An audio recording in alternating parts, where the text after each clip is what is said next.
থাকিব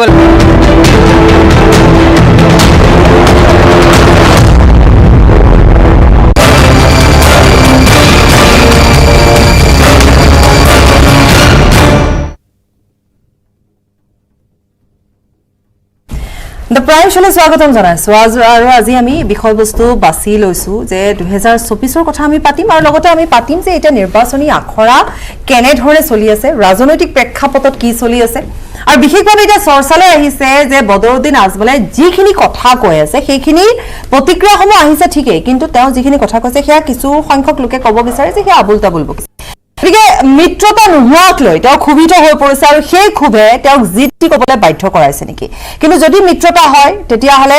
লাভ কাৰ হ'ব নহয় লোকচান কাৰ হ'ব গতিকে এই গোটেই কথাখিনি সামৰি আমি কথা পাতিম আমাৰ সৈতে থকা আমি আমাৰ অতিথিসকলৰ সৈতে পৰিচয় কৰাই দিম কিন্তু তথাপিতো আমি তাৰ মাজতো কিছু কথা পাতিম কেৱল কংগ্ৰেছ বা এআইডিএফ বুলিয়ে নহয় আৰু বৰ্তমানৰ যিটো পৰিৱেশ পৰিস্থিতি ৰাজনৈতিক প্ৰেক্ষাপট ৰাজনৈতিক যিখিনি খবৰ আৰু সেই খবৰৰ ওপৰতো আমি আলোচনা কৰিম আমি কথা পাতিম সমষ্টি পুনৰ নিৰ্ধাৰণৰ য'ত বিজেপিৰ বাবে কি লাভ হ'ব পাৰে আৰু আনকি যিহেতু বিজেপি এটা শক্তিশালী দল গতিকে বিজেপিক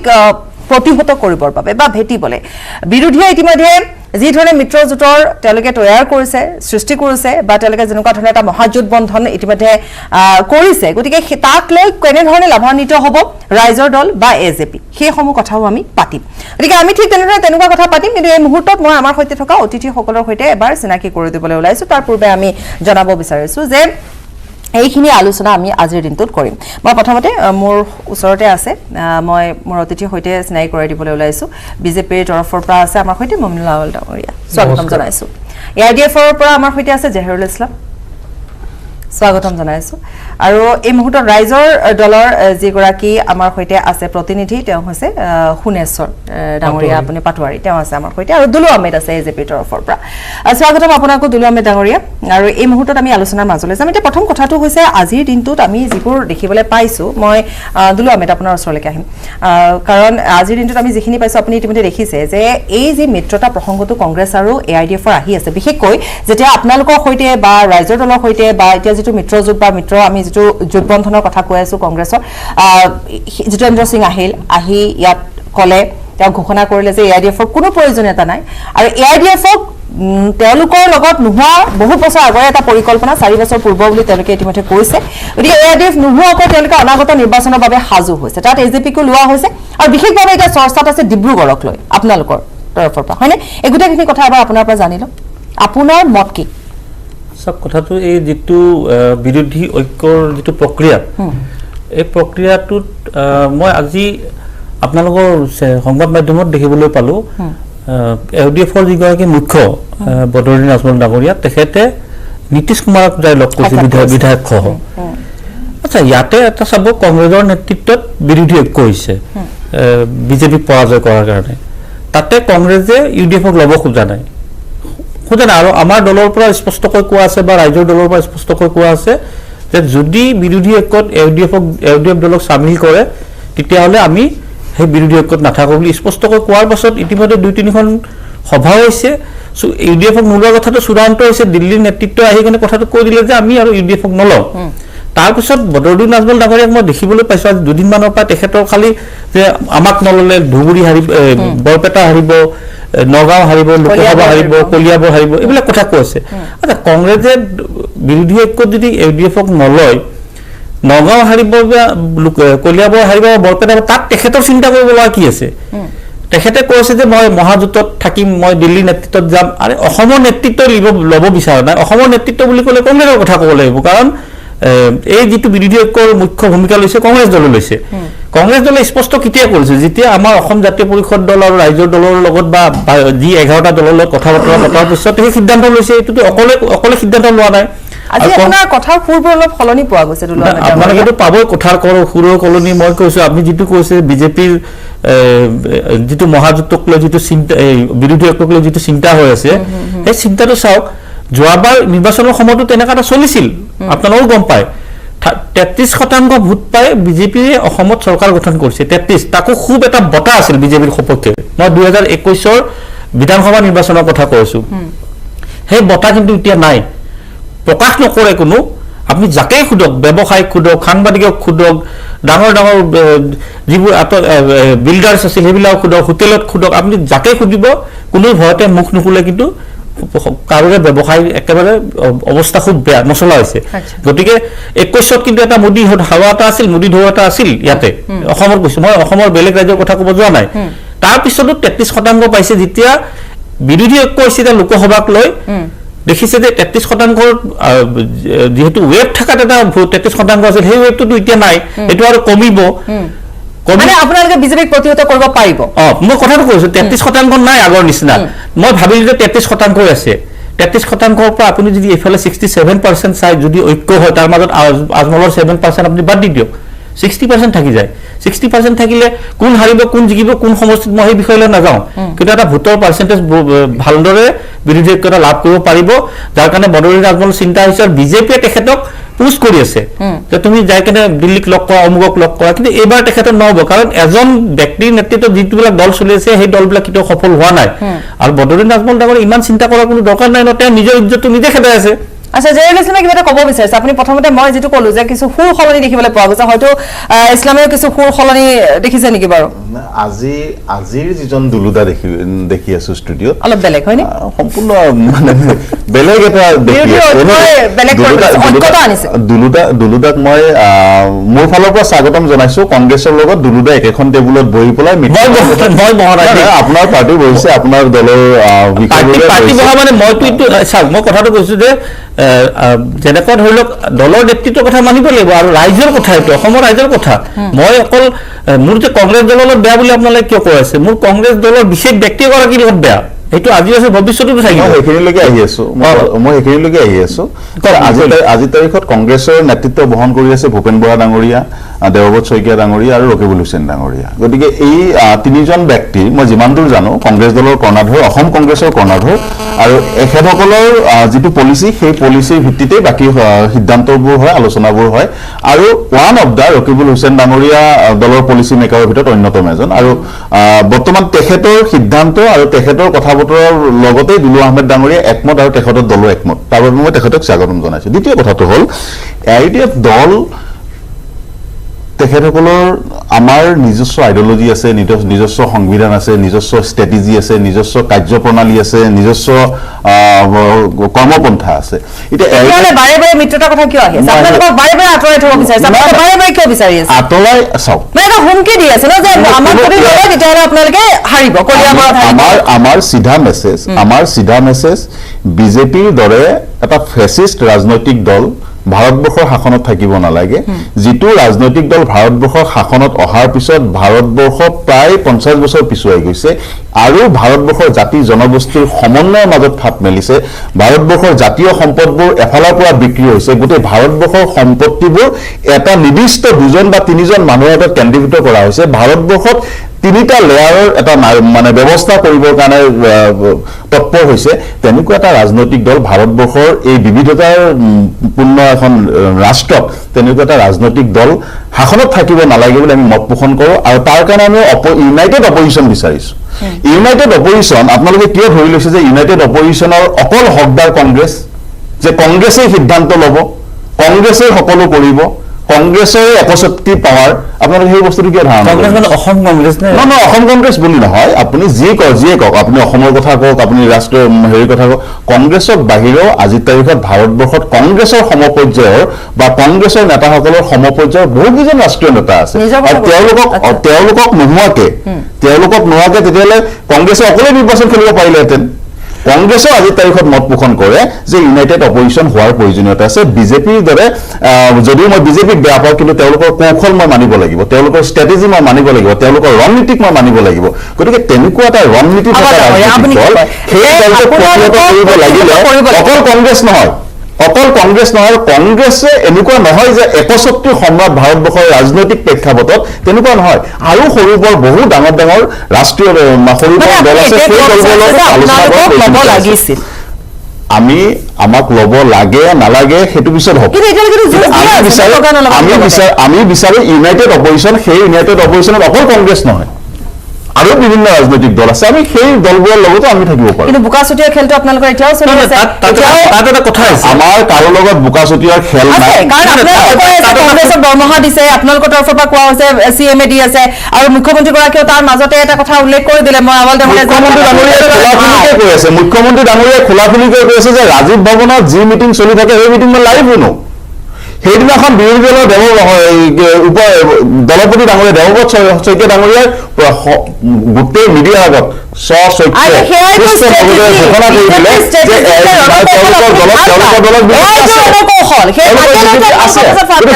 আমি ক'ব লগা নাই সেই কথাটো আমি ক'বলৈ আহিলে তেওঁলোকে স্বীকাৰ কৰি আছে তেওঁলোকে অফিচিয়েলি স্বীকাৰ কৰিছে তেওঁলোকৰ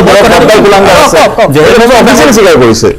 দেহিৰুল ইছলাম ডাঙৰীয়াই যিটো কথা কৈ আছে যে অকল কংগ্ৰেছেই নাই বুলি তেখেতসকলৰ দলটোতো ৰাষ্ট্ৰীয় দল নহয় কাৰণ তেখেতসকলে অকল অসমত প্ৰাৰ্থী দিয়ে বেলেগত প্ৰাৰ্থী নিদিয়ে তেনে অৱস্থাত তেখেতসকলে অসমৰ দলসমূহক বুজাব লাগিছিল তাতে এটা নীতিশ কুমাৰৰ দুৱাৰে দুৱাৰে ঘূৰি ফুৰাটো এইটো এটা খুব লাজৰ বিষয় হৈছে নীতিশ কুমাৰ কংগ্ৰেছৰ মালিক নহয়তো নহয় মই তাকে কৈছো আপোনালোকৰ পৰা নিজৰ দল আছে নহয় আজি যদি FDF দলটো যদি ৰাষ্ট্ৰীয় দল হল তেতিয়া ৰাষ্ট্ৰীয় পৰ্যায়ত আপোনালোকে যাওক তাতে নীতিশ কুমাৰৰ তাত যাওক অন্য দলৰ হেৰি তাত যাওক কিন্তু আপোনালোকৰ অসমত প্ৰাৰ্থী দিয়ে আপোনালোকৰ দিল্লীত দুৱাৰে দুৱাৰে ঘূৰি আছে এইটো এটা খুব ডাঙৰ কথা আৰু দ্বিতীয়তে UDF দলে যিমানে নীতি শিক্ষাৰ কথা নকওক কিয় যোৱা লোকসভালৈ UDFৰ এটা ভাল স্থিতি আছিলে কিন্তু সেই স্থিতিটো এইবাৰ এইকাৰণে নাই কাৰণ মুছলিম সমাজখনক যে বিক্ৰী কৰি কৰি বদৰুদ্দিন আজমল ডাঙৰীয়াই যে খাই আছে সেই কথাটো মুছলিম সমাজে বুজি উঠিছে এইটো কথা ৰাষ্ট্ৰপতি আৰু এই ৰাজ্যসভা নিৰ্বাচনত স্পষ্টকৈ প্ৰমাণ কৰিছে যদি মই ভাবো যে কংগ্ৰেছৰ 13 গৰাকী বা 12 গৰাকী ভোট ক্ৰছ ভোটিং হৈছিলে বাকী ভোটখিনি ক'ৰ পৰা আহিল নিশ্চয় UDFৰ পৰা আহিছে গতিকে সেই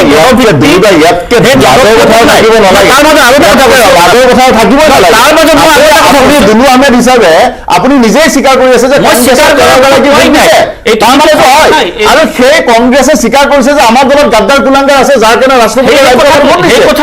ৰাজনৈতিক দলটোৰ লগত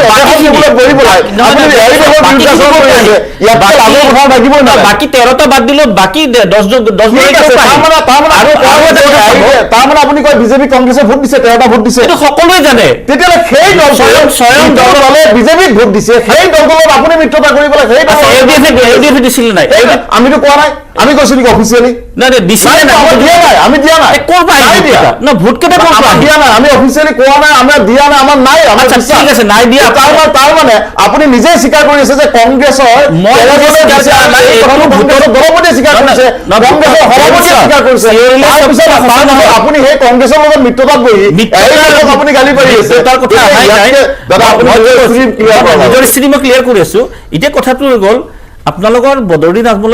ডাঙৰীয়াই যে নীতি শিক্ষাৰ কথা কয় দিনক দিনে মানুহটোৰ যিবোৰ কাৰক এইবিলাক আমি নকলে অসম ৰাইজে দেখি আছে যোৱাবাৰ আপোনালোকে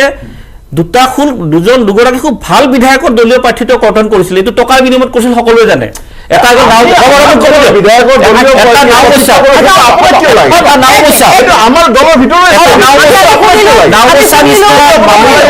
মামুদৰ নিচিনা এগৰাকী ব্যক্তি দলীয় প্ৰাৰ্থী কৰ্তন কৰিছে আব্দুল কালাম ভৱানীপুৰ এইবিলাক যেতিয়া বিধায়কৰ কথা আপুনি কি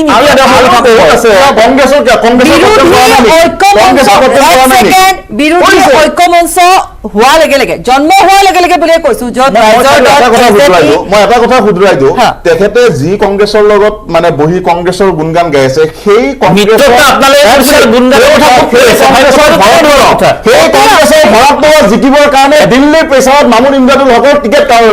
কৰ্তন হৈছে আপুনি সোধকচোন ভৰত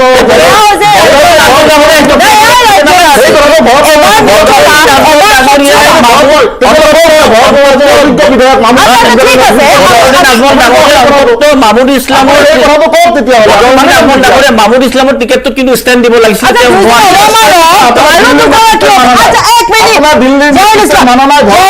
টিকেট দিব লাগে সেইটো দিল্লীৰ আপোনালোকৰ উৰ্ধতন কৰ্তৃপক্ষৰ চূড়ান্ত আপোনালোকে বিৰোধী ঐক্য মঞ্চত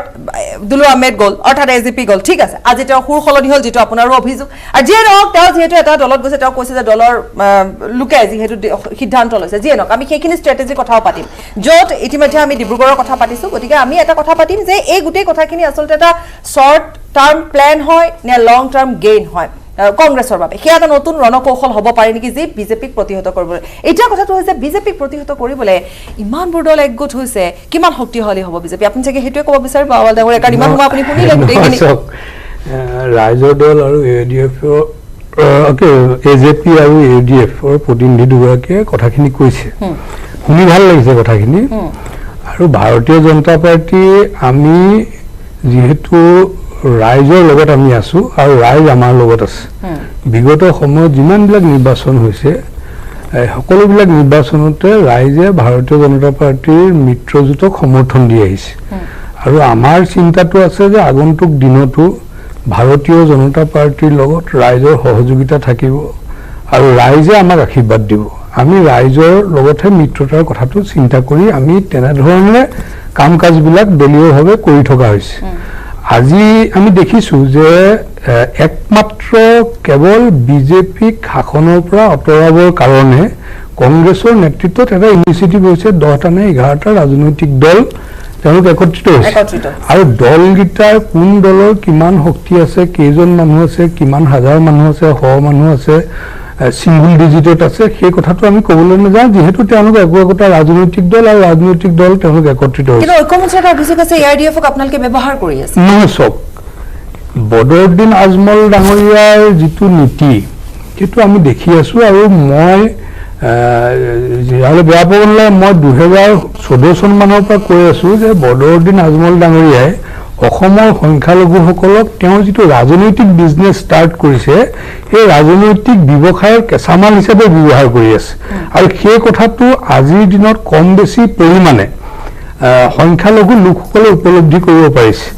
কিন্তু সংখ্যালঘু লোকসকলে বদৰুদ্দিন আজমলক বাদ দি যদি বেলেগ চিন্তা কৰিবলগীয়া হয় তেওঁলোকে কংগ্ৰেছৰ কথা চিন্তা কৰিব। গতিকে আজি বদৰুদ্দিন আজমল ডাঙৰীয়া শংকিত কিছু পৰিমাণে কিন্তু হৈছে এই কথাটো লৈ পেলাই, কাৰণ তেওঁ ঘূৰি ফুৰা মানুহ বা তেওঁৰ দলৰ যিখিনি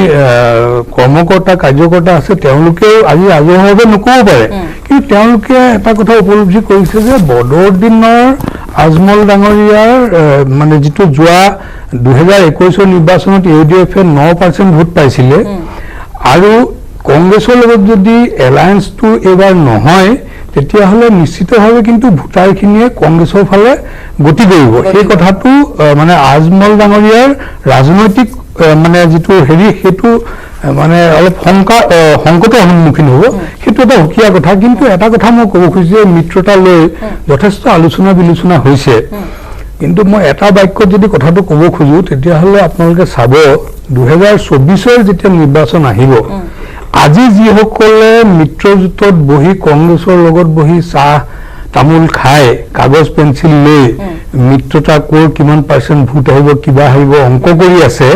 সেইবিলাক কিন্তু চেডেলি বেডেলি হৈ যাব।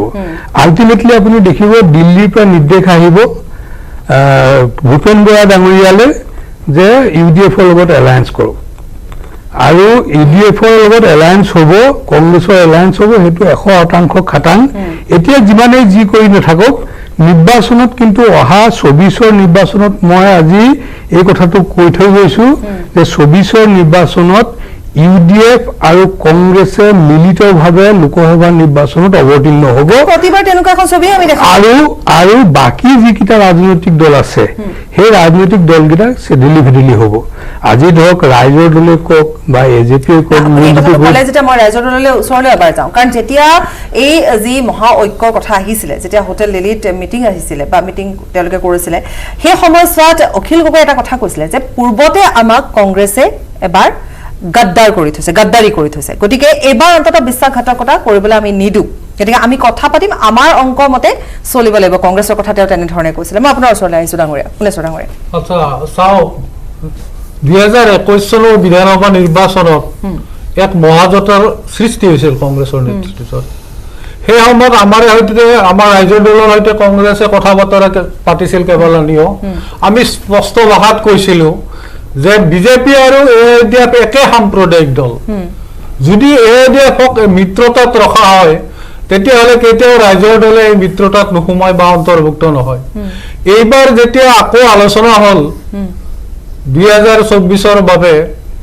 তেতিয়া আমি স্পষ্ট ভাষাত কৈছোঁ যে ADF-ক লগত ল'লে, কংগ্ৰেছে যদি লগত লয় তেতিয়া আমি কোনো পৰ্যায়ে এই মিত্ৰতাত নাথাকোঁ আৰু আমি 21 দৰে অকলে নিৰ্বাচন খেলিম, ফল যিয়ে নহওক। এই চৰ্ত দিয়াৰ পাছত কংগ্ৰেছে মানে মানি ললে মানি লোৱাৰ পাছতহে বহুবাৰ অনানুষ্ঠানিকভাৱে বহুবাৰ ভিতৰুৱাকৈ আলোচনা হৈছে কংগ্ৰেছে মানি ললে যে আমি ঠিক আছে আমি AIDFৰ লগত আমি নাথাকো লগত নলওঁ বা তেওঁলোকক বিৰোধী ঐক্যত চামিল নকৰো যোৱাবাৰ বিৰোধী ঐক্যত সামিল কৰাৰ বাবে AIDFক সামিল কৰাৰ বাবে আমি উজনি অসমত কেইবাখনো আসন হেৰুৱাইছো এই কথা কোৱাৰ পাছত বা এই প্ৰতিশ্ৰুতি দিয়াৰ পাছত ৰাইজৰ দলে কংগ্ৰেছক প্ৰতিশ্ৰুতি দিছে বা কথা দিলে যে সৰ্বভাৰতীয় দল হিচাপে কংগ্ৰেছৰ লগত আমাৰ মতাদৰ্শ থাকিলেও যদি AIDFক একে সাম্প্ৰদায়িক দল AIDFক যদি আপোনালোকে পৰিহাৰ কৰিব পাৰে তেনে আমি মিত্ৰজোঁটত আছো আৰু সেই প্ৰতিশ্ৰুতি জিতেন্দ্ৰ সিং ডাঙৰীয়াই আমাক সুকীয়াকৈ দিছে যে কোনো পৰ্যায়ে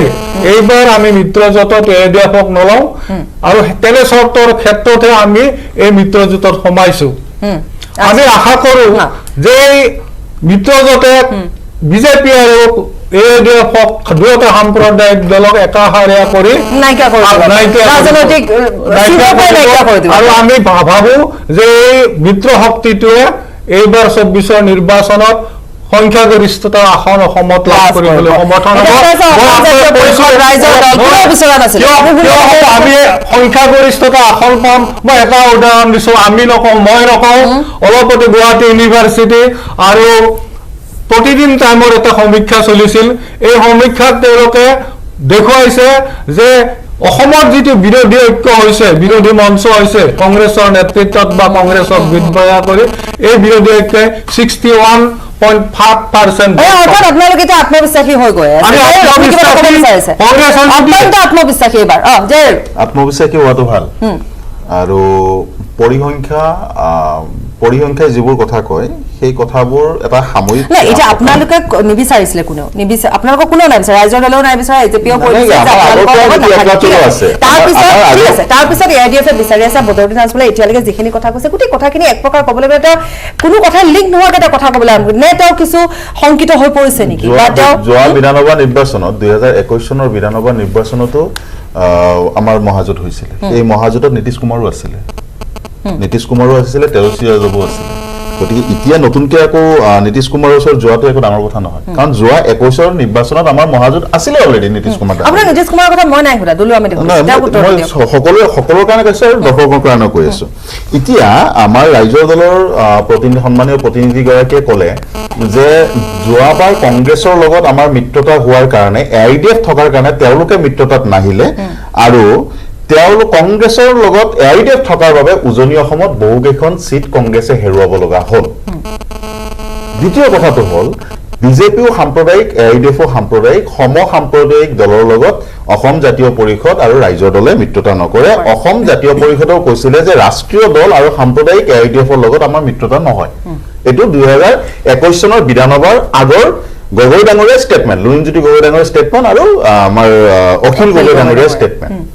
তেতিয়াহ'লে এটা বস্তু আপুনি লক্ষ্য কৰিব ঠিক 3 মাহ পিছত যেতিয়া বাই ইলেকশ্যন হ'ল তেতিয়া কিন্তু সেই ৰাষ্ট্ৰীয় ৰাজনৈতিক দলৰ হাতত ধৰি তেওঁলোকে মিত্ৰতা কৰি আকৌ নিৰ্বাচনত অৱতীৰ্ণ হ'ল দ্বিতীয় কথাটো হ'ল যে যোৱা বিধানসভা নিৰ্বাচনত অসম জাতীয় পৰিষদ আৰু ৰাইজৰ দলে সিট শ্বেয়াৰিং কৰি নিৰ্বাচনত অৱতীৰ্ণ হৈছিল আৰু সেইটো তেওঁলোকে অফিচিয়েল ঘোষণা কৰিছিলে অফিচিয়েল ঘোষণা কৰাৰ পিছতো তেওঁলোকে উজনি অসমত দুটা ৰাজনৈতিক দলে কেণ্ডিডেট প্ৰক্ষেপ কৰিলে মই আজি এই বিষয়টো আলোচনা হ'ব বুলি নাজানো নহলে মই অলপ চাই আহিলো হয় তথাপিতো মই আপোনাক কওঁ উজনি অসমৰ 14টা সমষ্টিৰ 100% ডাটা মোৰ লগত আছে এই মুহূৰ্তত যদি আপুনি কয় যেটা দেওগাঁও সমষ্টিত ৰাইজৰ দলৰ অসম জাতীয় পৰিষদৰ কাৰণে কংগ্ৰেছ হাৰিছে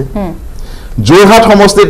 কি বোলে অসম জাতীয় পৰিষদৰ কাৰণে কংগ্ৰেছ হাৰিছে তিয় সমষ্টিত ৰাইজৰ দলৰ কাৰণে কংগ্ৰেছ হাৰিছে আমগুৰি সমষ্টিত অসম জাতীয় পৰিষদৰ কাৰণে কংগ্ৰেছ হাৰিছে মামৰা সমষ্টিত ৰাইজৰ দল আৰু অসম জাতীয় পৰিষদ দুটাই নিৰ্বাচন কৰাৰ কাৰণে কংগ্ৰেছ হাৰিছে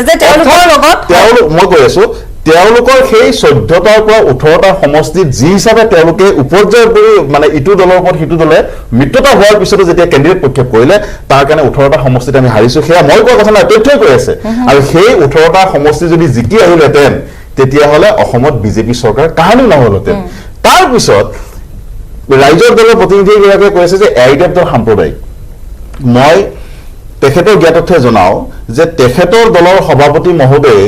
যেতিয়া কংগ্ৰেছৰ চৰকাৰ আছিলে সেই কংগ্ৰেছৰ চৰকাৰৰ সময়ত সেই সময়ৰ কংগ্ৰেছৰ মুখ্যমন্ত্ৰীগৰাকী জীৱন্ত থকা অৱস্থাত চিতা বনাই পেলাই প্ৰচেছন কৰিছিলে ভ্ৰষ্টাচাৰী কংগ্ৰেছ বিজেপি শাসনত আনিব লাগে এইবোৰ নাটক আমি দেখি আছো তেওঁৰ মুখেৰে আকৌ এই কথাবোৰ আৰু লিষ্ট বনাইছিলে কোন কোন সমষ্টিত কাক ভোট দিব লাগে তেওঁলোকৰ গতিকে আপোনালোকৰ কথাবোৰ অসমৰ ৰাইজে বুজে এতিয়া সেইবোৰ কথা নাই আমাৰ দৰে আপুনি আমাক সাম্প্ৰদায়িক বুলি কওক আমি আমাৰ ষ্টেণ্ডত আছো আপোনালোকে আমাক সংখ্যালঘুৰ বেপাৰী বুলি কওক জাতিৰ বেপাৰী বুলি যি বুলি কওক অসমৰ পিছপৰা এই জাতিটোৰ হৈ মাত মাতি আছো মাত মাতি যাম আপোনালোকে তাৰ কাৰণে যি বিশেষণৰ বিৰোধিত কৰক ক'বলগীয়া আমি মিয়াৰ দালাল মুছলমানৰ দালাল অসমৰ এই বঞ্চিত আৰু অসমৰ এই নিষ্পেষিত জাতিটোৰ কাৰণে মাত মাতি আছো মাত মাতি যাম তাৰ কাৰণে আপোনালোকৰ বিশেষণে আমাক তলাব নোৱাৰে আপোনালোকে যি কয় কৈ থাকক তাৰ আমাৰ একো নাই আজি ইউডিএফ দলটোক আমি যে সমালোচনা কৰি আছো আমিতো ৰাজনৈতিক দলত আছো আমি সমালোচনা কৰি নাই কিন্তু সমাজখনেও কৰিছে মই মুছলিম সমাজৰ কৈছো যে প্ৰথমে মুছলিম সমাজখনে ইউডিএফ দলটো গ্ৰহণ কৰিছিল যাৰ কাৰণে 2006 বিধায়ক হৈছিলে 11 বিধায়ক হৈছিলে 16 বিধায়ক হৈছিলে সেইটো আজি এটা বদলি নাজলে বহু বিবাহৰ ওপৰত যেটো কমেন্ট কৰিলে তাৰ প্ৰতিক্ৰিয়া সৃষ্টি এই কথাবোৰেতো তেওঁলোকৰ বিৰুদ্ধ প্ৰতিক্ৰিয়া দিয়ে তাৰ 21টো আছিল যে কথাটো গ'ল তাৰ পিছত আপোনালোকৰ এই যিবিলাক কাৰুকাৰ্য ৰাইজে এইবিলাক দেখি আছে দেখি আপোনালোকে আপোনালোকৰ দল ইউডিএফ আৰু বিজেপি দুইটা সাম্প্ৰদায়িক দল এইকাৰণে সাম্প্ৰদায়িক দল কাৰণ বিজেপি দলত এগৰাকী মুছলিম বিধায়ক নাই আৰু ইউডিএফ দলত এগৰাকী হিন্দু বিধায়ক নাই আপুনি কি কথা কয় ইউডিএফৰ সৌ সিদিনালৈকে এমপি আমাৰ হিন্দু বিধায়ক আছিলে সৌ এই 2000 আমাৰ ভৱানীপুৰৰ পৰা জিকিলে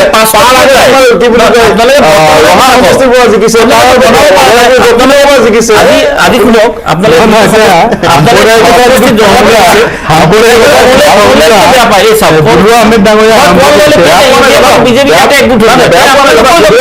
মই বেয়া পোৱা নাই শুধুৱাই দিছো আমাৰ দলত হ'ব এটা ৰাজনৈতিক দলত কেৱল এটা সম্প্ৰদায়ৰ যদি বিধায়ক থাকে বিজেপি আৰু ইউডিএফ ৰাইজে সাম্প্ৰদায়িক দল বুলি কয় নাছিল নহয় নাইতো বৰ্তমান কৈছো না 2021 চনত আমাৰ বিধায়ক জিকিছে হিন্দু বিধায়ক না ক'ত গ'ল কিয় ৰাখিব নোৱাৰে দল ত্যাগ কৰে আমি মই কৈছো এই ভৱানীপুৰ সমষ্টিটোত আবুল কালাম বুলি যিজন খুব সৎ ব্যক্তি বিধায়ক আছিল আপোনালোকে বিক্ৰী কৰি দিছে সিটটো ফণিতা লগৰ নিচিনা এটা মাটি দালালৰ ওচৰত বিক্ৰী কৰিছে আপুনি আছিলে নেকি সেই বিক্ৰী হোৱাৰ টেবুলত সৎ বিধায়ক কিয় কাটিলে বিক্ৰী হোৱাৰ টেবুলত আপুনি আছিল নেকি সকলোৱে জানে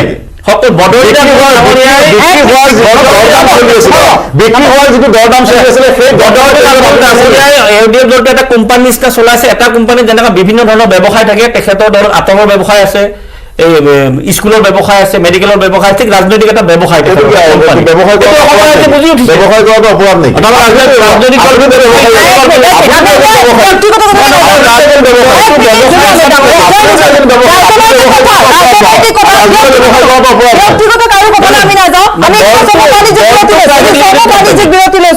আপোনাৰ অভিযোগে কেৱল ষ্ট্ৰং নহয় মাইথান ষ্ট্ৰং মাইথান ষ্টীল নিৰ্মাণৰ মানদণ্ড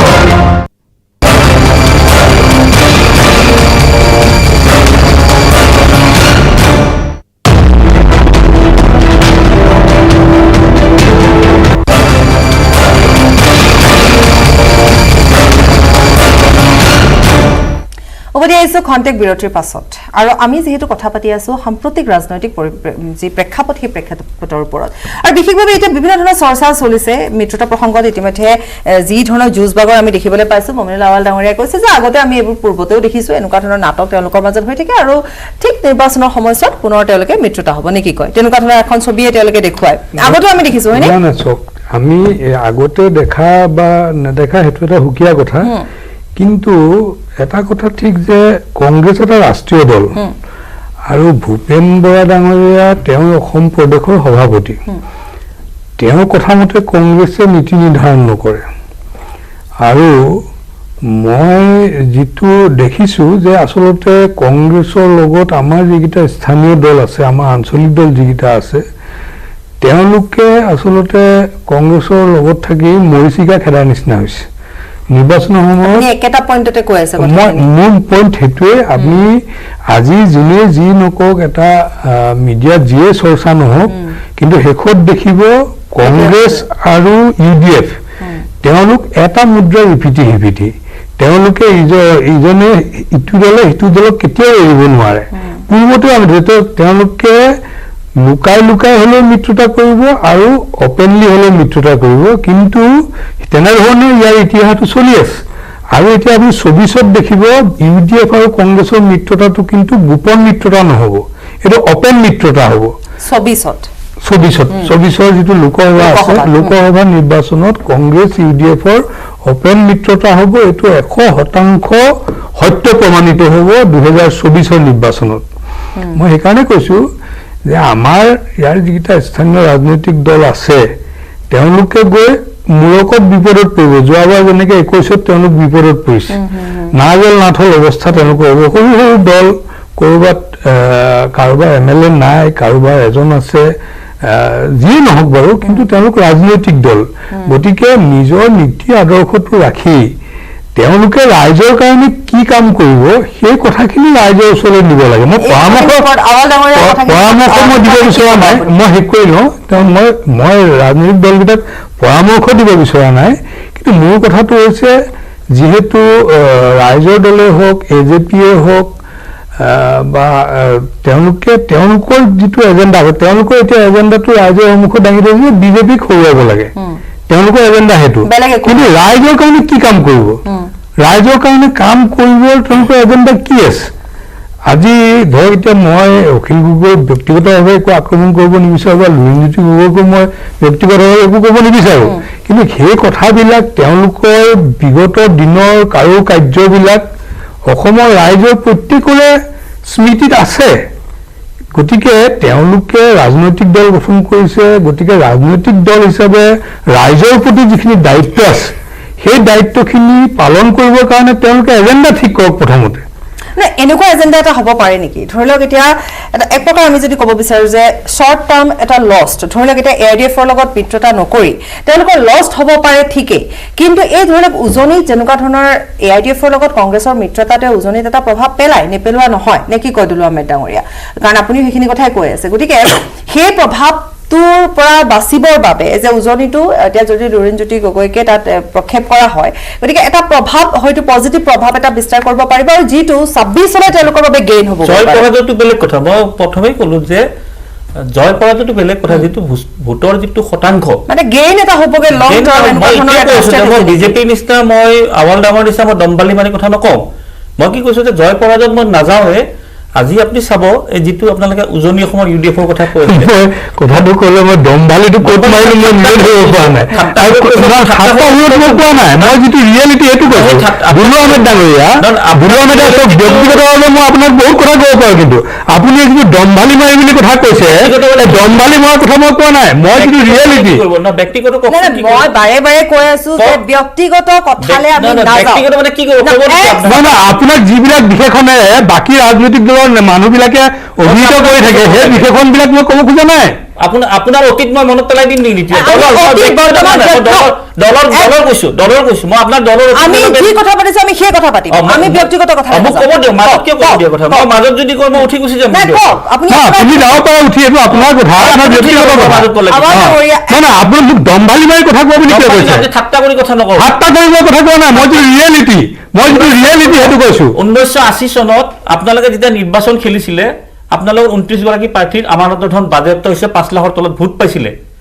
তাৰ 14 বছৰটো একে অৱস্থা তাত কৰি আপোনালোকে আমাক ঠাট্টা কৰিব নালাগে আপোনালোকৰ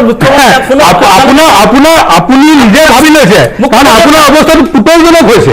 আজি আপোনাৰ অৱস্থাটো পুতৌজনক অৱস্থা হৈছে সেইকাৰণে মই কথাটো কোৱাৰ কাৰণে আপুনি দমভালি মৰা বুলি কৈছে মইতো দমভালি মাৰি কথা কোৱা নাই বদলৰ অৱস্থাটো একেই হৈছে মই এনেকুৱা ধৰণৰ কথা লৈ পেলাই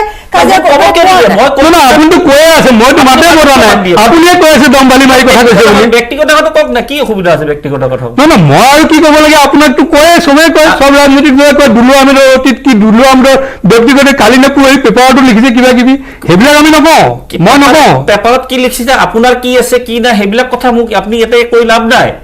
আপনার দলৰ কথা মই কৈছো আপনি দলৰ কথা কক মই দলৰ কথা কৈছো আপুনিয়ে কৈছে মই দমবালি মাৰি কথা কৈছো বুলি মই কি দমবালি মাৰি কথা কৈছো দমবালি মাৰিব লাগে নেকি দুলু আহমেদ ডাঙৰীয়া দমবালি মাৰিব লাগে নেকি এজেন্সি সংক্ৰান্তীয় কথা কওঁ আমি- ইয়াত ব্যক্তিগত পৰ্যায়লৈ ব্যক্তিগত কথা কোৱা নাই দুলু আহমেদ ডাঙৰীয়া আপোনাৰ মিত্ৰ দুলু আহমেদ ডাঙৰীয়া কৈছে মই দম মাৰি মাৰি কথা কৈছো আপোনালোকে কওক, মই উঠি দিওঁ। আপুনি উঠি যাওক কিন্তু নাই, মই উঠি দিওঁ আপোনালোকে যেতিয়া হয়। ব্যক্তিগত কথালৈ আহিলে মই উঠি দিওঁ আপোনাৰ কথা শুনিব মই অহা নাই ইয়াতে আচ্ছা, কোনো কাৰো কথা শুনিব মই আপোনাৰ কথা শুনিবলৈ অহা নাই দুলু আহমেদ ডাঙৰীয়া আপোনাক মই সুধিছিলো মই আপোনাক যিটো নহয়, নহয়, চক, আত্মা মই কোৱা নাই মই যিটো ৰিয়েলিটি সেইটো কথা কৈছো হ'ব আপুনি কওক আপোনাক যি এবাৰ আহিলে নিজে টিকট ল'ব নোৱাৰিলে বিজেপি আৰে আপোনালোকে বাৰম্বাৰ সেই কথাবোৰত কিয় আহিছে? মই কি কৈ আছো? মই কৈছো যে strategy কি কৰিব আপুনি পাৰে? চব্জি বজাৰত গৈ এনেকে কথা ক'ব আপোনাৰ বেপাৰীবিলাকৰ আৱাল লগত ডাঙৰীয়া, আৱাল ডাঙৰীয়া, আপোনাক দুলু আহমেদ ডাঙৰীয়া, আপোনাক জোতা মালা পিন্ধাব, হে? আৰে কি কথা কয়? ব্যক্তিগত কথালৈ আপোনালোক কিয় আহিছে? তেওঁ আৰম্ভ মই কৰিছে। সুধি আছো যে আপোনালোকৰ ঐক্য মঞ্চৰ strategy কি হ'ব পাৰে? এনেকুৱা হ'ব পাৰে নেকি যে AIDF-ৰ লগত মিত্ৰতা নকৰি আপোনালোকে long term এটা gain কৰিব বিচাৰিছে? তাৰপিছত তেখেতে কি কয়? না, আপুনি মাজত শব্দ উলিয়াইছে ন? সেইকাৰণেতো গোটেইখিনি আকৌ শব্দ হৈ গ'ল। ঠাট্টা মাৰি কথা ক'লে দল এটা সেইটো উত্তৰ আপুনি বেলেগ বন্ধ কৰক ষ্ট্ৰেটেজি সম্পৰ্কীয় আলোচনা হওক সেইটো উত্তৰ আপুনি পাছত দিব, এতিয়া এইটো উত্তৰ দিয়ক। এতিয়া মই কৈছো আজি চাব 6 মাহ 7 মাহ পূৰ্বে বিজেপিৰ মুখ্যমন্ত্ৰী গৰাকী এটা ষ্টেটমেণ্ট দিছিলে যে এই যিবোৰ বিৰোধী দল বিৰোধী 67% ভোট কেতিয়াবা হাপাই খাব কেতিয়াবা শিয়ালে খাব এটা ঠাট্টা সূচক মন্তব্য কৰিছিল নাই এতিয়া তেখেতসকলে দেখিছে যে এই 67% ভোট যদি একগোট হয় একগোট হলেতো এটা ভাল ফলাফল মই এতিয়াও কৈছো হাৰা জিকাৰ নিচিনা জয় জৰাজয়ৰ কথাত মই নাযাওঁ কিন্তু এইবিলাক যেতিয়া দেখিছে বিৰোধী ঐক্য হৈছে তেখেতসকলৰ চিন্তা হৈছে চিন্তা হৈ কিনে তেখেতসকলে নিজৰ অতীত পাহৰি আমাৰ দলৰ কথা চিন্তা কৰিছে মানে বিজেপি চিন্তা নিজৰ অতীত পাহৰি তেওঁ খুদক তেওঁ হিচাপটো জানে নে নাজানো তেওঁ ৰাজনীতিকভাৱে একে বিজেপিৰ লগত প্ৰথমৰ পৰা লাগি আছে আজিলৈ এটা টিকেট ল'ব পৰা নাই তেওঁ জানে নে নাজানে অতীতটো বিজেপিৰ মই কিন্তু গম নাপাওঁ কিন্তু মই যিটো অধ্যয়ন কৰি এইটো ৰাজনৈতিক কথা ৰাজনীতি কৰিলে মানুহ দলীয় টিকটৰ কাৰণে তেওঁ টিকট কি বিচৰা নাছিল নেকি তেখেত একমাত্ৰ মুছলিম কাৰণে বঞ্চিত হৈছে সেইটো কথা ক'ব তেওঁ লাজ পায় গতিকে তেওঁ এতিয়া আমাৰ দলক আক্ৰমণ কৰি ঠাট্টা কৰি কিনে ক'ব নাপায় নিজৰ অতীতটো কিয় পাহৰি গৈছে 29 গৰাকী প্ৰাৰ্থীৰ আপোনালোকৰ আমানতৰ ধন বাজেয়াপ্ত হৈছিল 14 বছৰৰ পিছতো একে অৱস্থা আমি অন্তত প্ৰথমবাৰ নিৰ্বাচন খেলিছো আৰু এটা কথা আমাৰ দলটো ৰাষ্ট্ৰীয় দল নহয় আমি কেন্দ্ৰত চৰকাৰ গঠন নকৰো আমি ইয়াতে অসমত কোনবা এটা ৰাষ্ট্ৰীয় দলৰ লগত আমি যাবই লাগিব আমিতো বিজেপিৰ লগত যাব নোৱাৰো গতিকে আমি কোন ৰাষ্ট্ৰীয় দলৰ লগত যাম আমি ক'ত নিৰ্বাচন খেলিম তাত আমাক ঠাট্টা কৰাৰ কি দৰকাৰ আছে আমিতো 14টা লোকসভাত আমি খেলিব নোৱাৰো আমি এটা দুটাত আমি খেলিব লাগিব 3টা 4টাত খেলিব লাগিব আমি এইটো দলে সিদ্ধান্ত ল'ম আমাৰ দলৰ অস্তিত্ব নাই অমুক নাই ভোট পোৱা নাই চেডেলি ভেডেলি ল'ব আপুনি নিজৰ দলৰ চিন্তা কৰক আমাৰ দলৰ কথা চিন্তা কৰিব নালাগেতো আৰু ঠাট্টা মাৰি কথা নক'ব ঠাট্টা মাৰিলে চবৰো অতীত খুচৰিব গ'লে বহুত কথা ওলাব সেইবিলাকত মই নাযাওঁ ব্যক্তিগত ৰাজনৈতিক কথা কওক অসমৰ মই এইটোৱে সুধিছিলো আপোনাক যে এতিয়া মই সোধা প্ৰশ্নটো আছিলে যে 24ত যদি চাৰিওফালৰ পৰা লষ্টে দেখা পায় সেইটো আপোনালোকৰ ওপৰত মানে মই যদি ঐক্য মঞ্চৰ কথা কওঁ কংগ্ৰেছৰ কথা কওঁ যে তাত বিশেষ এটা যদি কিছু পৰিমাণে প্ৰভাৱ পৰিলেও কিন্তু সেই বস্তুটোৱে আপোনালোকৰ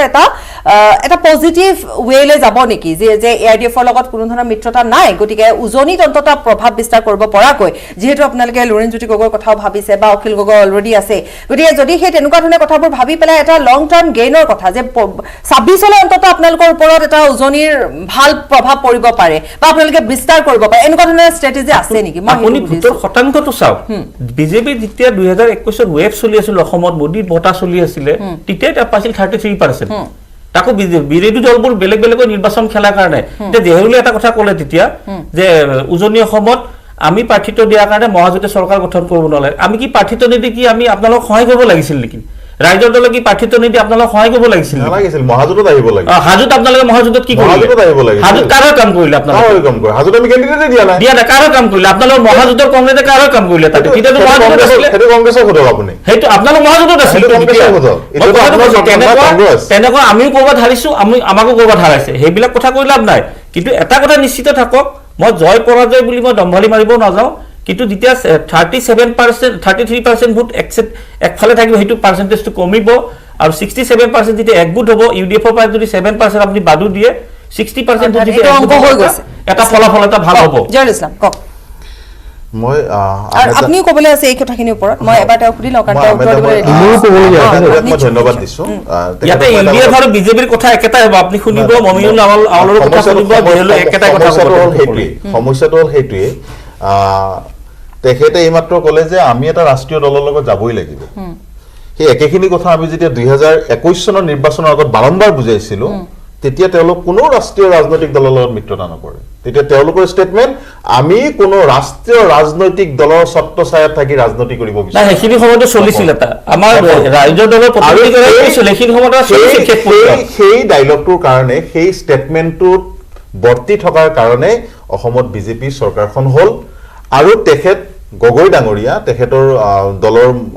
সন্মানীয় সভাপতি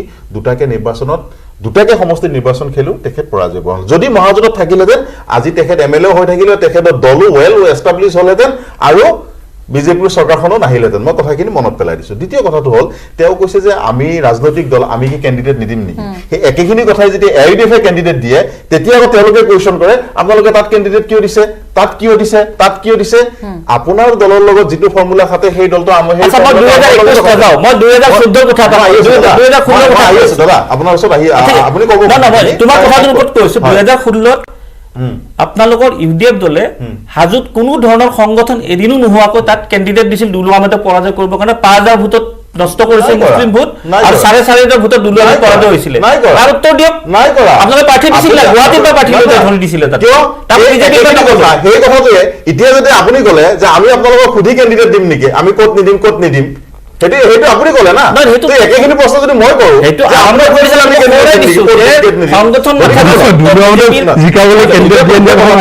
আমি হাজো সমষ্টিত অন্তৰৰ পৰা মই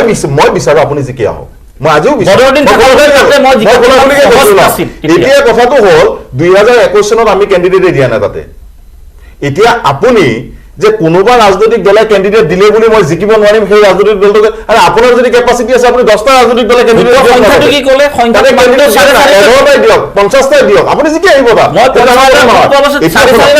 দাদা মই সেইকাৰণে কৈছো মই অন্তৰৰ পৰা বিচাৰো আপুনি জিকি আহক হাজোৰ পৰা মই এইটো বিচাৰো কিন্তু তাৰ মানে এইটো নহয় যে অমুকে কেণ্ডিডেট দিলে কাৰণে মই হাৰিলো তমুকে কেণ্ডিডেট দিলে কাৰণে হাৰিলো সব কেণ্ডিডেটৰ আমাৰ ধৰ বাজেয়াপ্ত কৰিবলৈ আপুনি অকলে জিকি আহক না হল মই এবাৰ আপোনাৰ ওচৰলৈ যাম আৰু এই নীতিশ কুমাৰৰ কথাটো মই আকৌ কওঁ যে নীতিশ কুমাৰ ডাঙৰীয়া আমাৰ মহাজোঁটৰ পাৰ্টনাৰ আছিলে গতিকে পাৰ্টনাৰৰ ওচৰত আন এজন পাৰ্টনাৰ যোৱাটো অপৰাধ হ'ব নোৱাৰে আমি মই সেইটো প্ৰশ্ন কৰা মই চবকে কৈছো মই গোটেই আপোনালোকে টিভিত দেখাই যে নীতিশ কুমাৰক সাক্ষাৎ কৰিছে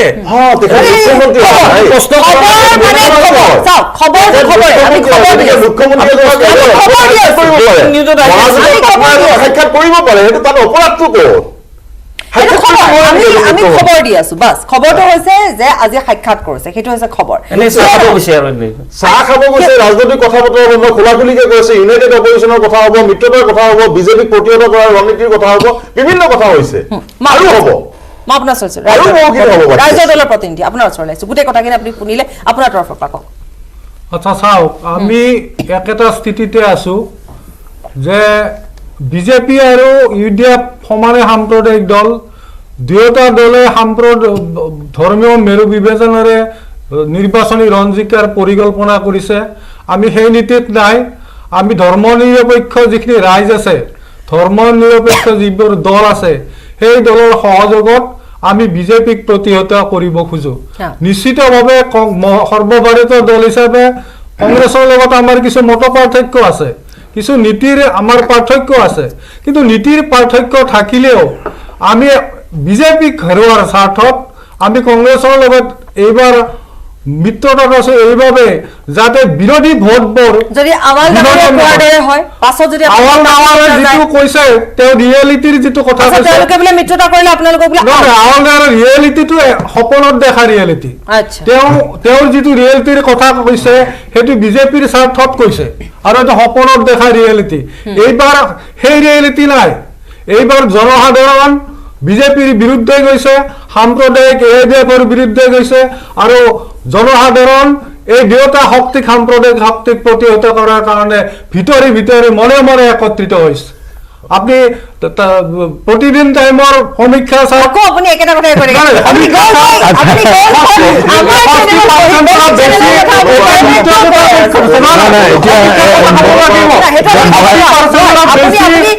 না, না। মই বেলেগ এটা চিনেমা কৰি বেলেগ এটা চিনেমা কথা ক'ব নোৱাৰো। গতিকে যিহেতু মিত্ৰজোঁটৰ পক্ষত আছে মই স্পষ্ট ভাষাত ক'ব এটা সমীক্ষাৰ কথা নহয় তাৰমানে। এটা সমীক্ষাৰ কথা নহয়। এইবাৰ সাম্প্ৰদায়িক এটা বিজেপি সমীক্ষাৰ কথা নহয়। প্ৰতিহত হ'ব গণেশ ডাঙৰীয়া প্ৰতিহত হ'ব গণেশ ডাঙৰীয়া সমষ্টিত আটাইকেইজনে ক'লে মাত্ৰ এটা চেণ্টেন্স কওঁ যে এইটো ট্ৰেইলাৰহে, পিকচাৰ বহুত বাকী আছে এতিয়াও। এতিয়া আপোনালোকৰ যিটো হৈ আছে আগতেও আপোনালোকৰ এতিয়াও লগত trailer হে। নহয়, নহয়, নহয়, চবে। ইমান ফুটি নকৰিব, এইটো এটা trailer হে। বহুত বাকী আছে আমি স্পষ্ট আৰু। যদি চাই লওকচোন কি হয়। কাইলৈ কংগ্ৰেছে যদি আকৌ মই আপোনাক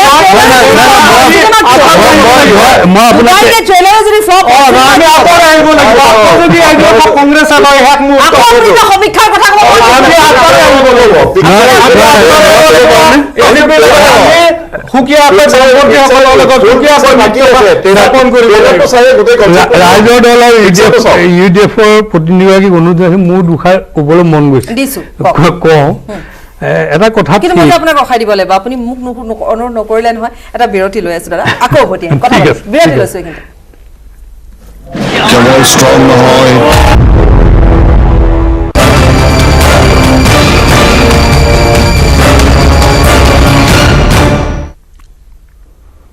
উভতি আহিছো বিৰতিৰ পাছত। আমি বিৰতিলৈ যোৱাৰ পূৰ্বে আৱাল ডাঙৰীয়া কিবা ক'বলৈ লৈছিলে আৰু মই মাজতে আপোনাক বাধা দিছিলো। এতিয়া আপুনি ক'ব পাৰে। নাই, ক'বতো বহু কথা আছিল, কিন্তু কি ক'ব খুজিছিলো, এই চাহ খাই থাকিলো, কথাখিনি পাহৰিলো। এইটোৱে বেয়া কথা। সেইকাৰণে ব্ৰেক ল'বই নালাগে। ব্ৰেক ল'বই নালাগে। সেইকাৰণে মই মানে আপত্তিটো জনাইছিলো যে ব্ৰেকৰ আগতে কথাকেইটা কৈ লওঁ, তাৰপিছত ব্ৰেক ল'ব। ক'ব চান্সে নিদিয়ে আজিকালি। তাৰপিছত দ্বিতীয় কথাটো হ'ল কি, যে আচলতে আমি এই যে মিত্ৰতা, অসমৰ ৰাজনৈতিক পৰিস্থিতি, এই কথাবিলাক পাতি আছো। আৰু নিশ্চিতভাৱে আমি এটা কথা সদায় চিন্তা কৰি চাব লাগিব যে আটাইতকৈ ডাঙৰ কথাটো হৈছে যে ৰাইজৰ মাজত কি চলি আছে। আজি এটা ৰাজনৈতিক দলে শক্তিশালী ৰূপ ল'বলৈ হ'লে ৰাইজৰ চিন্তাটো ৰাজনৈতিক দলটোৰ এজেণ্ডাত দেখা পাব লাগিব, তেতিয়াহে ৰাইজে ৰাজনৈতিক দলটোক আদৰি ল'ব। কিন্তু এতিয়া কথাটো হৈছে যে কংগ্ৰেছৰ নেতৃত্বত যিটো মিত্ৰজোঁট অসমত গঠন কৰিবলৈ গৈ আছে, এতিয়া আপুনি চাওক, আজি মই এটা কথা মন কৰি আছো, আজি অলপ দিনৰ পৰা কংগ্ৰেছৰ প্ৰতিনিধি কোনো টক শ্ব'ত নাহে, তেওঁলোক নাহে। তাৰমানে আজি কংগ্ৰেছে ভয় খাই এতিয়া টক শ্ব'তে তেওঁলোক ফেচ কৰিবলৈ সাহস কৰা নাই। আজি কংগ্ৰেছ দলটোৰ অৱস্থাটো সেইটো যে এটা ভয়াতুৰ দলৰ নেতৃত্বত যি 10টা দল একত্ৰিত হৈছে, সেই তেওঁক সেনাপতি, সেই দলটো সেনাপতি বনালে কি হ'ব? আজি যিজন ভূপেন বৰাই মিত্ৰতাৰ মানে যিটো পৰিকাঠামো বনাই লিলি হোটেলত চাহ খোৱাৰ যিটো ব্যৱস্থা কৰিছে, অলপ দিনৰ পিছততো ভূপেন বৰাক বিচাৰি পোৱা টান হ'ব। আজি যিটো পৰিৱেশ, এতিয়া মই যিটো উপলব্ধি কৰি আছো যে যেতিয়া দিল্লীৰ পৰা নিৰ্দেশনা আহি যাব, তাৰপিছততো ভূপেন বৰাক বাকী দলকেইটাই বিচাৰি নোপোৱা হ'ব। মই সেইকাৰণে মিত্ৰতা হৈ যায় তাৰমানে AIDF। যদিহে নহয় AIDF-ৰ লগত মিত্ৰতাটো হ'ব একদম। আপুনি এটা কথা কৈছে, আৰু সেই কথাটো মই নিজেও ক'ব বিচাৰো যে এতিয়া ধৰি লওক কংগ্ৰেছ, আপুনি কৈছে যে ৰাইজৰ মাজলৈ যাব লাগে। কংগ্ৰেছে মহাজোঁট বন্ধন কৰিছে, তেওঁলোকে হোটেল লিলিত বহিছে, যিয়ে নহওক সেইটো তেওঁলোকৰ কথা, তেওঁলোকৰ ৰণকৌশল, তেওঁলোকৰ ষ্ট্ৰেটেজি। কিন্তু কথা হৈছে তেওঁলোকে ৰাইজৰ মাজলৈ সঁচাকৈ কিমান গৈছে। আজি আপুনি চাওক, আপুনি যিটো কথা ক'লে যে আজিকালি টক শ্ব'ত তেওঁলোক নাহে, তেওঁলোক টক শ্ব'ত আহে নাই বেলেগ কথা মই নাজানো, কিন্তু আমি আজিও তেওঁলোকক নিমন্ত্ৰণ জনাওঁতেও তেওঁলোক নাহিল। এতিয়া কথা হৈছে তেওঁলোকে ফেচ কৰিব নাই বিচৰা নে তেওঁলোকে নিজে এটা তেনেকুৱা ধৰণৰ ৰণকৌশল প্ৰস্তুত কৰি লৈছে যে আমি মুখামুখি নহওঁ, বাকী যিকেইটা আমাৰ আছে AJP হওক বা ৰাইজৰ দল যদি যায় তেওঁলোকে যদি কিবা কয় ক'ব পাৰে। ভুল হ'ব, এইটো ক'লে ভুল হ'ব। যোৱাকালি এটা টক শ্ব'ত কংগ্ৰেছৰ বিধায়ক মোৰ লগত বহিছিলে, এতিয়া মই সংবাদ মাধ্যমৰ নামটো ক'ব নাযাওঁ, আপোনালোকে চাব, সেইটো ক'লে ভুল হ'ব। মোৰ মানে হাঁহি উঠি গৈছে দুলু আহমেদ, চিৰিয়াছলি হাঁহি উঠি গৈছে এইকাৰণে যে ইমান পটকে আপুনি আজিকালি কংগ্ৰেছৰ হৈ উত্তৰটো দি দিয়ে নহয়। ঠিক আছে, মই একো আপোনাক ইনচাল্ট নাই কৰা, আপোনাক দম্ভালি মাৰিও নাই কৰা, বা মই কথাখিনি কৈছো এনেই আৰু আপোনালোক বহুত শ্ব' কৰিছোতো, তো এইকাৰণে মানে মন গ'ল ক'বলৈ যে পটককে উত্তৰটো মই সেইটোৱে ক'ব গৈছো যে ৰাইজৰ মাজলৈ যোৱা একদম নিবিচাৰো, একদম আপোনালোকে যি কৰিছে ভালে কৰিছে। আপুনি আজমলক ইমান বেয়া কিয় পায়? আজমলক বেয়া পোৱা কাৰণ প্ৰথম কাৰণ মই ক'লোৱে 2006 মোৰ ব্যক্তিগত নহয় দেই, যে সংগঠন নাথাকা স্বত্তেও দুলু আহমেদক পৰাজয় কৰাৰ কাৰণে বিজেপিৰ সহায় লৈ তাত 5,000 মুছলিম ভোট নষ্ট কৰিলে, প্ৰথম কথা। আৰু আজি কেইদিনমানৰ পৰা আজমলৰ মুখত ইমান সস্তীয়া কিছুমান মন্তব্য মই সাম্প্ৰদায়িক দেখিছোঁ মন্তব্য। আজি কি কৈছে মই গব্বৰ সিং ভূপেন বৰা হেমামালিনী মোৰ ওচৰত আজমল seriously বদৰুদ্দিন আজমলৰ যিবোৰ মন্তব্য হৈছে সেই মন্তব্য আৰু চাব আজি কেইদিনমান আগতে দেখিছিলোঁ আপোনালোকৰ তাতো বাতৰি হৈছিলে এখন যমুনা মুখত এই সৰু এখন গাড়ীত 20-25 বস্তা চাউল লৈ যায় কেনে মানুহখিনিক বৰষুণত ৰখাই ঠিক আছে কৰক তাত মোক ক'ব লগা একো নাই বম্বেৰ বা কেমেৰামেন লৈ আহিছে লৈ আহি কেনে তেওঁ চিনেমা শ্বুটিঙৰ নিচিনা তাত তেওঁ লাইভ একশ্যন কেমেৰা সেইবিলাক কৰিছে যে সেইবিলাক ক'ব উত্তৰটো দিব এইবিলাক কৰাৰ কি দৰকাৰ তেওঁৰ কি নাই তেওঁ ৰাজনীতি নকৰিলেও ধুনীয়াকৈ আৰু ৰাজনীতি ইমান সস্তি ৰাজনীতি কৰিব লাগে নেকি এইবিলাক কৰাৰ এটাই কাৰণ যে তেওঁ এইবিলাক ভিডিঅ' আৰবত পঠাব বেলেগ যিবিলাক মুছলিম ৰাষ্ট্ৰ পঠাব সেইবিলাকৰ পৰা দান দক্ষিণা আনিব আনি এইবিলাকত খেলি মেলি কৰিব সেইটোৱে তেওঁৰ উদ্দেশ্য আৰু মই ক'লে বেয়া পাই যে দুলু আহমেদে মুছলিম মানুহ মুছলিম বুলি কথা অহা নাই ইয়াতে তেওঁৰ যিবিলাক এইবিলাক কাৰুকাৰ্য এই হেমা মালিনী ধৰ্মেন্দ্ৰ এইবিলাক মই বেয়া পাওঁ মই এটা কথা কওঁ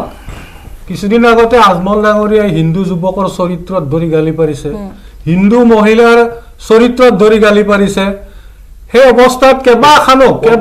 মুখ্যমন্ত্ৰী 40 বছৰত কিয় বিয়া কৰায় এইবিলাক তেওঁ মুখ্যমন্ত্ৰীৰ ওচৰত আছে গালি পৰা নাই হিন্দু যুৱকৰ বিৰু চৰিত্ৰত গালি পৰা চৰিত্ৰত ধৰি গালি পৰা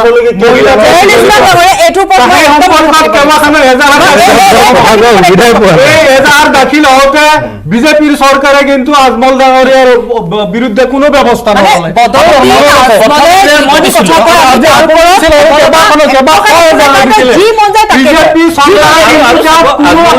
গছৰ পঞ্জীভুক্ত আজমলে কি মন্তব্য নিবিচাৰে যে আপোনালোকে সেইবাবে নিবিচাৰে যে ARDFৰ লগত মিত্ৰতা হোৱাটো আজমলৰ বিৰুদ্ধে মই যেতিয়া প্ৰথম এফআইআৰ দিছিলোঁ তাতে মই লিখিছোঁ হিন্দু মহিলাক উদ্দেশ্যি আৰু মুছলমান যুৱকক উদ্দেশ্যি আৰু মুখ্যমন্ত্ৰীক উদ্দেশ্যি ঠাট্টা খুচা মন্তব্য এফআইআৰত কি হ'ল আজিলৈ গোচৰটো একো নহ'ল প্ৰথম ৰেজিষ্টাৰ নকৰিলে মই আকৌ কোৰ্টত ৰেজিষ্টাৰ কৰিব দিলে হেৰিলৈ কৰিমগঞ্জলৈ পঠাই দিলে মই কৰিমগঞ্জত যাব লাগিব গোচৰৰ সাক্ষী দিবৰ কাৰণে এই অৱস্থা ঠিক আছে এতিয়া মই কথাখিনি কৈ লওঁ নহয় জানো আপোনালোকে বহুতখিনি ক'লেতো গতিকে সাম্প্ৰদায়িক আপোনালোক কিমান ধৰ্ম নিৰপেক্ষ মোৰ জানা আছে মই কথাবোৰ বেছি নকলে মুখ খুলিব নিদিলে ভাল পাম মই আপোনালোকৰ কথা যদি খুলিব যাওঁ তেতিয়াহ'লে কিমান আপোনালোক ধৰ্ম নিৰপেক্ষ মই গোটেইখিনি জানা আছে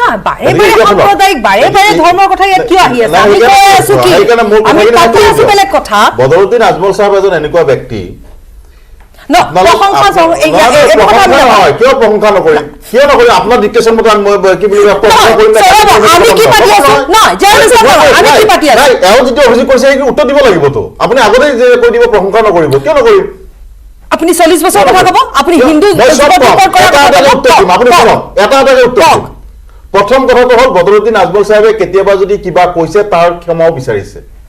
সেই একেখিনি যিখিনিয়ে বদৰুদ্দিন আজমল চাহাবক এই মহিলাৰ কথা কোৱাৰ কাৰণে অপমান কৰে একেটা সময়ত পীযুষ হাজৰিকা ডাঙৰীয়াই যেতিয়া মুছলমান মহিলাক সন্তান জন্ম দিয়া মেচিন বুলি কৈছে একেখিনি মুখ নীৰৱ কিয় এফালে নহ'ল অসম বিধানসভাত যেতিয়া এটা জনগোষ্ঠী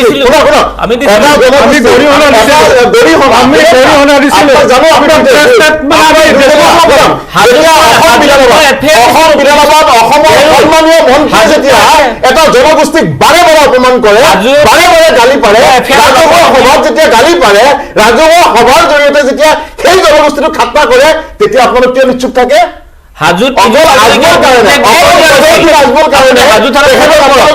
আপোনালোকে যি ইচ্ছা থাকে